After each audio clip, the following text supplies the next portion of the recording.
everybody. I'm Vince Peterson. I'm the artistic director of Empire City Men's Chorus, and I'm here today with the composer Nicholas Weininger, who is joining us from San Francisco.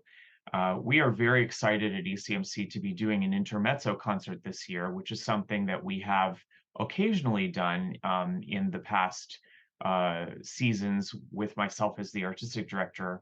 But in this way in particular, I'm excited that ECMC will not only be bringing this new work to life, but also will be making a comment in a very concerted way about the experience of the pandemic through the ears and the pen of this brilliant composer, who I'm also very fortunate to call my friend. So welcome to you, Nick, and thanks for joining us today. I'm sure that our audience is eager to hear from you about this wonderful new piece, Hakol Hevel, or All is Mere Breath. Thank you, Vince. I'm very happy to be here, and I'm ecstatic that you're producing this piece and giving it life and this premiere. I can't say enough about how much I'm looking forward to it. One of the questions that I had was, why the cantata form for this new piece? So the cantata form enables one to tell an emotional story and a dramatic story, but in a very contained way, in a way that doesn't depend, for example, as an opera or a musical might depend on staging, on a production in that sense.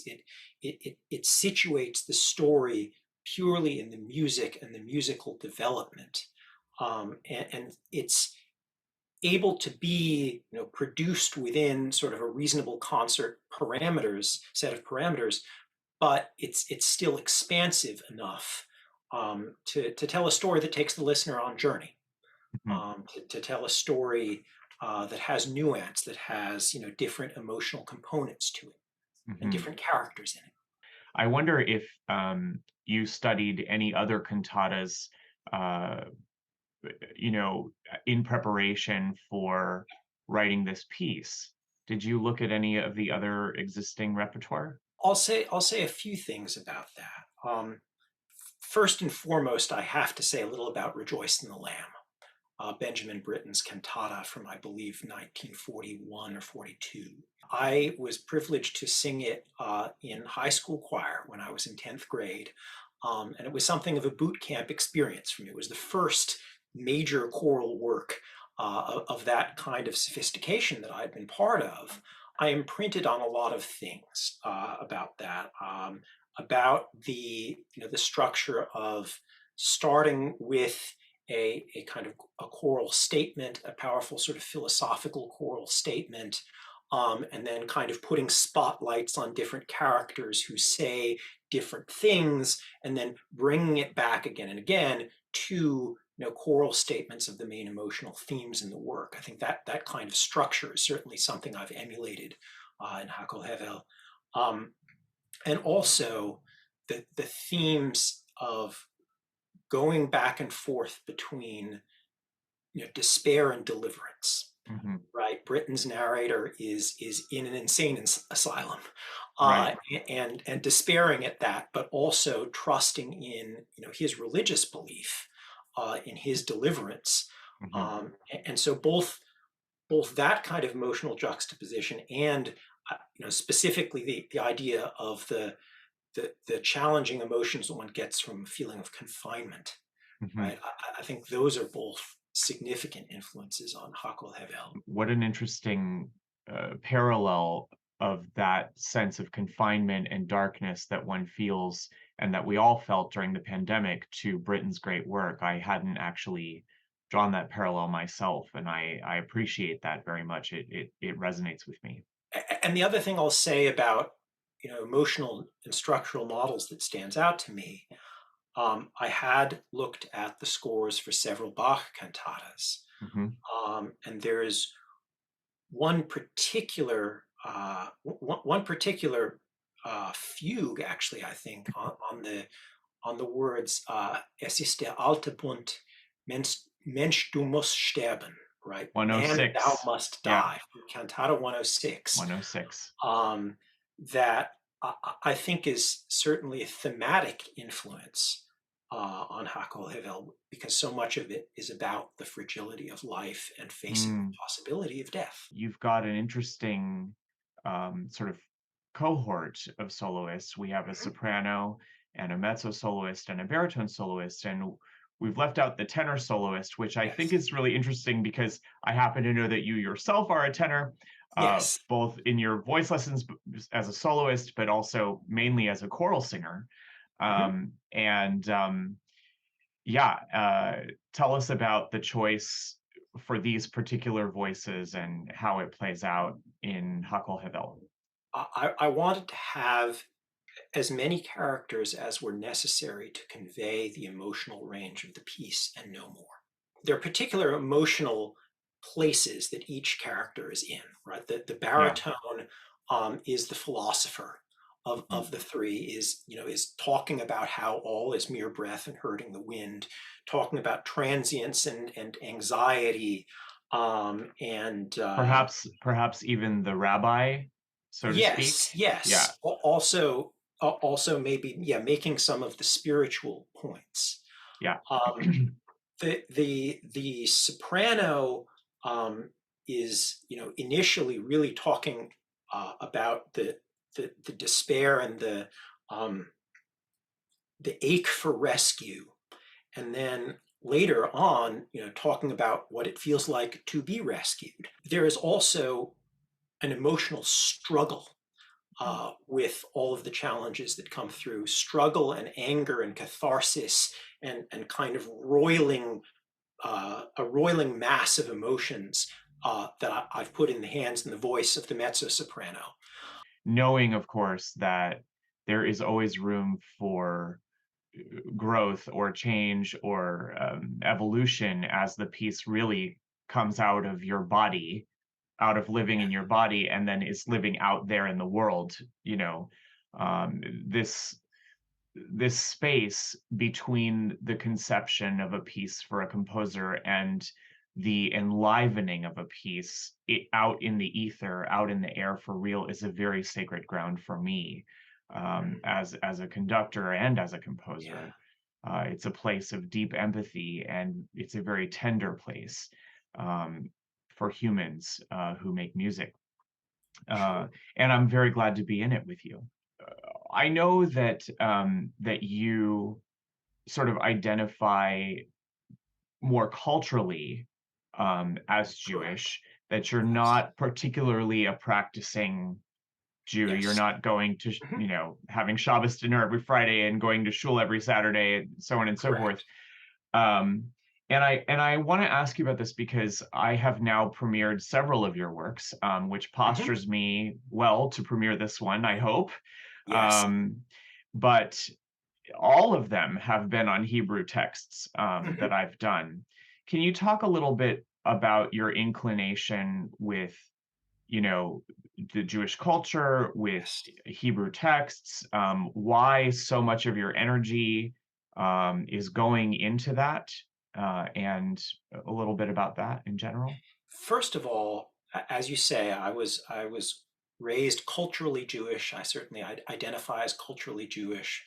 My father is of Jewish ancestry, and yet, right, I'm quite secular in my own beliefs, as I think many people who are culturally and ethnically Jewish are, Mhm. um, rather than observant.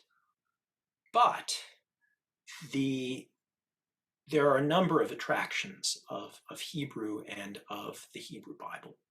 Um, First of all, the scholarly and literary depth of studying is something I've really come to appreciate over the last couple of decades, actually, um, particularly by reading the various works of Robert Alter, Mm. the translator whose translation I'm using in Hakol Hevel, and a scholar whose translation of the Hebrew Bible is his sort of life's major work. It took him, I think, 25 or 30 years to get through, and reading his commentary on it as he released each part really deepened my knowledge of what the tradition means, not just in a religious sense, but in a philosophical sense, in an Mhm. emotional sense, what it means as poetry, Mhm. right? Because a great musical text, uh, I often find, is one that comes out of great lyric poetry that Mhm. expresses something emotionally powerful, expresses it in a way that has its own sonority, um, has something that people respond to, and the certainly the Old Testament or the Hebrew Bible has a tremendous amount of story and song in it that you can respond to emotionally, whether or not you're a religious believer.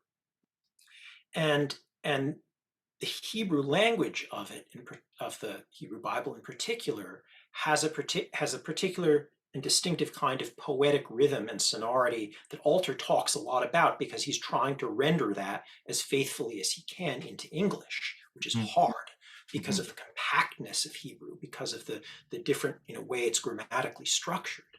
Mhm. Um, but that, you know, reading him talking about that really made me aware of the lyric beauty of Hebrew as a language in general and of biblical Hebrew in particular. Mm. So that makes it more attractive to use as a text to set in choral music. It appears that the title of this comes to us from the words of the Kohelet. Yes. And so, how did that come about? What led you there? Um, it would suggest that the words of the Kohelet are very important to you and your message. Funnily enough, this is a comes from a contrast between Robert Alter's version of Kohelet or Ecclesiastes, as Mhm. some may know it, and the King James version. Right, there is a refrain in the book of Ecclesiastes that the King James translates as "vanity of vanities, all is vanity and vexation of spirit." Mhm. And what Alter says is, look at the Hebrew original. The Hebrew original is Havel Havalim Hakol Hevel Ureut Ruach.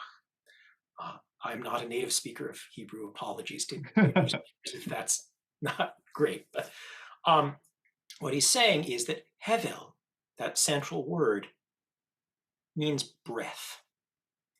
And this is one of the things that he often talks about in biblical Hebrew, is how there are words with many meanings, some that are spiritual, but others, other shades of meaning that are grounded in the concrete. And Alter says what's important here is to bring out the concrete grounding. And so he translates this phrase as merest breath, all is mere breath and hurting the wind. Mhm. And what what that does is, first of all, it gives it its own kind of lyric power, right? The Yeah. King James version, makes you think of the abstract concept of vanity, but this is breath in a concrete sense, with all of the physicality of breath and also with all of the insubstantiality of breath. Mm. It makes it a powerful metaphor that he's getting across to you. And it Indeed. also makes clear the affinity between the philosophy of Ecclesiastes and some of the philosophical themes in the Buddhist tradition, right? Wow. Because they're both very much concerned with the transience of all things, right? With the ephemerality of all things, with the need to face that and to live your life accordingly, and with the need to contemplate that, to meditate on that, right? Buddhism famously, right, a lot of the discipline involves meditating on the breath and concentrating on the breath, Mhm. um, because through that you get embodied, right? You get centered in your body, and you get to understand something about the universe as a progression of ephemeral things. Mhm. And that's a lot of what Ecclesiastes is talking about. Yeah. Now, in the context of the COVID pandemic, this then has all these additional kind of connotations, um, right? Breath as the thing that COVID takes from people, breath mm, as the thing that also spreads it, right? Why couldn't we sing with each other, right? Our breath, could be contagious. mm. Um, but then also um, breath as this metaphor for the ephemerality and fragility of life, I think became much more emotionally powerful to me. A Uh, far cry from the meaning of the word vanity, right, that we, exactly. that we think vanity, we think a negative thing. Right, Yeah. right. But breath is not a negative thing, but breath is a thing whose fragility you have to remember. Yes. Um, and so that that memory, being forced to face that, as COVID, I think, forced all of us to face that, Hmm. made that text very, very resonant to me, very emotionally important to me, Mm. and made it, I thought, the right center for the piece. You end this work with the Ose Shalom, which we all know is part of the Kaddish prayer, or Yes. the prayer for the dead, in the Jewish faith. And um, I think that it is a striking choice, with which to end this, shall we call it a uh, momentous a cappella epilogue, um, to a story. Why the Ose Shalom? Mhm. What is it what is the significance of that? Why end with it? And why do it a cappella? Yes. So there are a couple of layers of meaning here. First of all, as you say, is the meaning that it's associated with as the ending part of the mourner's Kaddish, right? This is intended to be a memorial piece, and so mourning and the memorialization that comes with mourning are something that I really wanted to make sure that the piece achieved.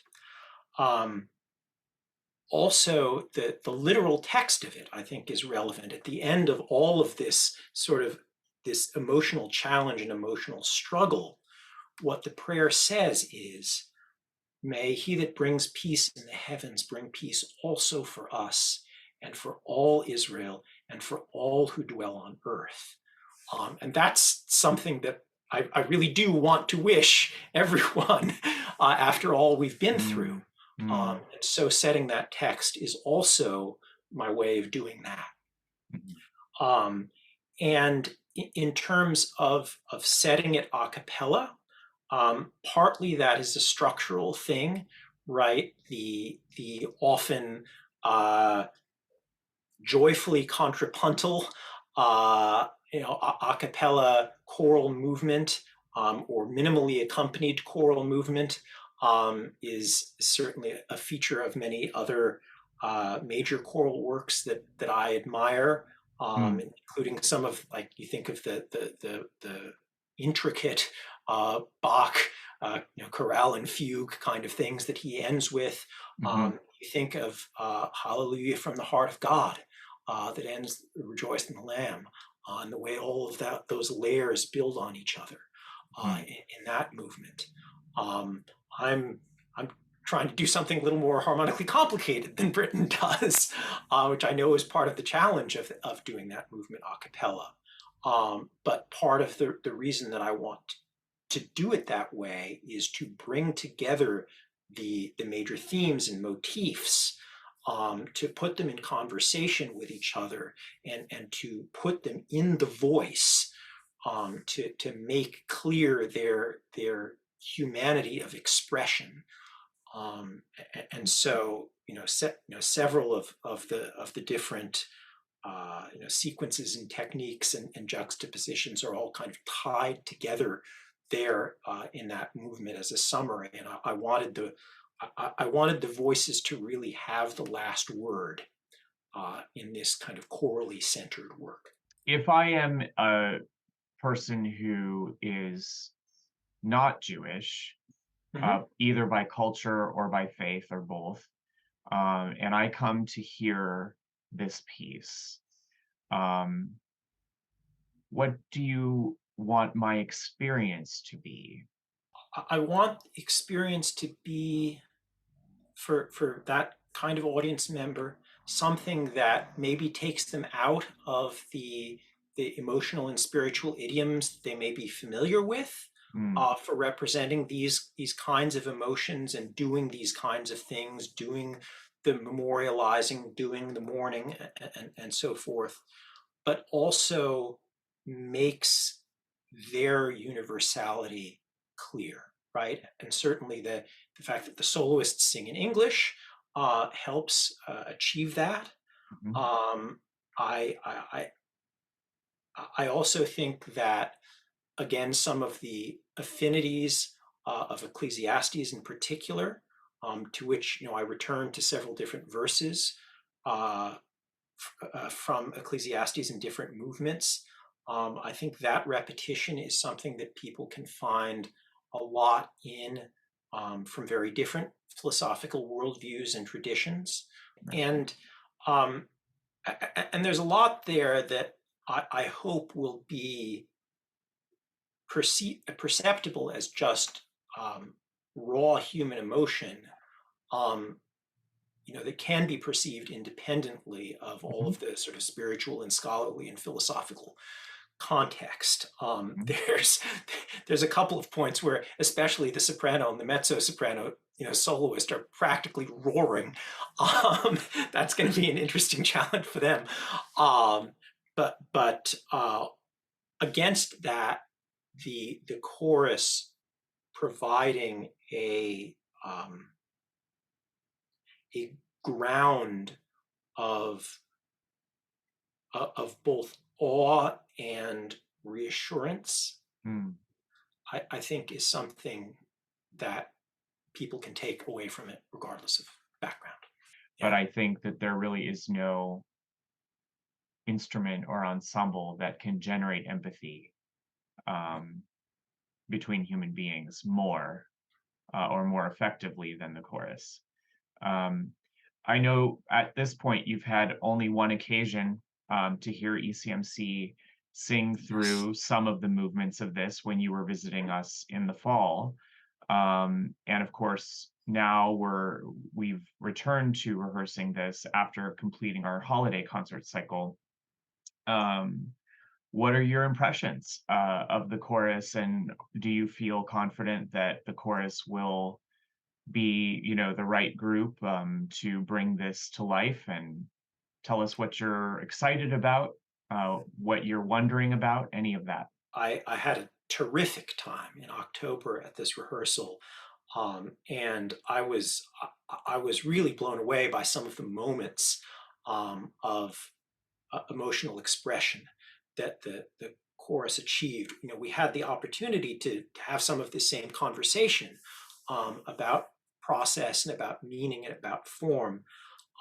And there was one particular point where I was talking about theme um, the theme of desolation, and how that recurs in a couple of different movements.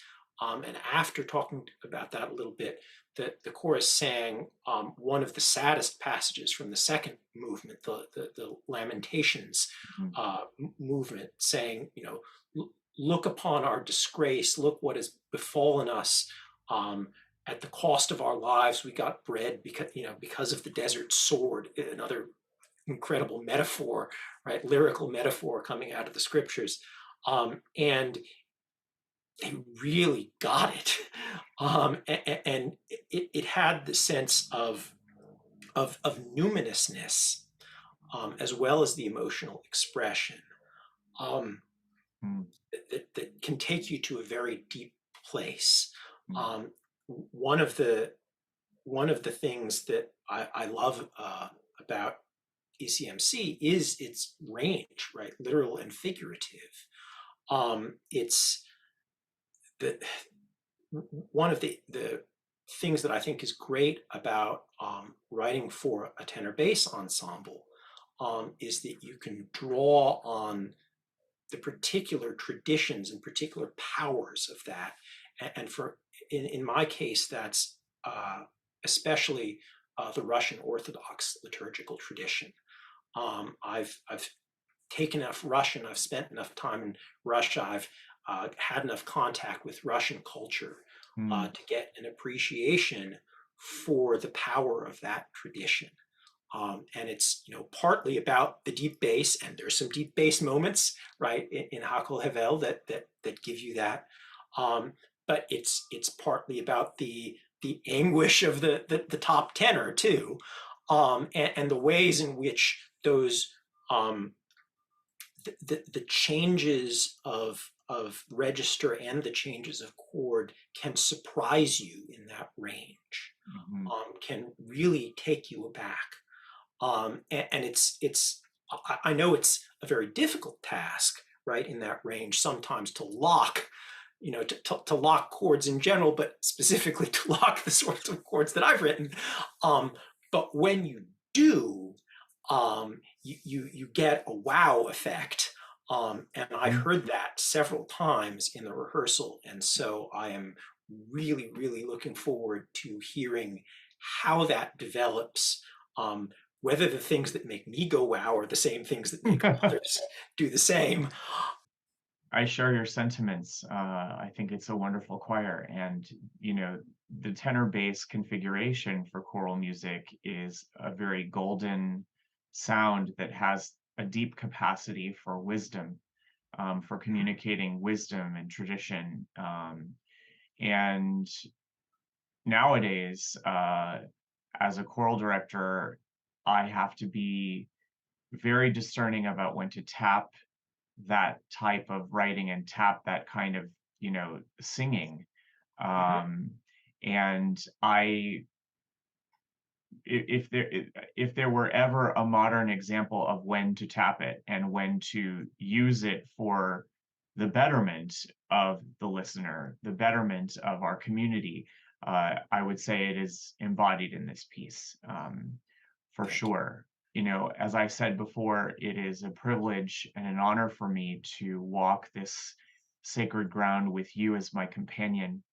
And I've very long time have been an admirer of your work, for years now. It is a deep privilege, and a gift for which I'm very grateful. We will be making a great recording of this, with our soloists and the orchestra, the week after the premiere performances. And Nick, I know you'll be here with us, for all of it. If you come to our premiere performances, you'll have a chance to also meet this wonderful composer in person, to ask him your questions and to share your thoughts and reactions to this beautiful new piece, All Is Mere Breath, which is being premiered by Empire City Men's Chorus in just a very short time. It's coming up Yes. here. Nick, thank you so much for being with us today. Thank you, Vince.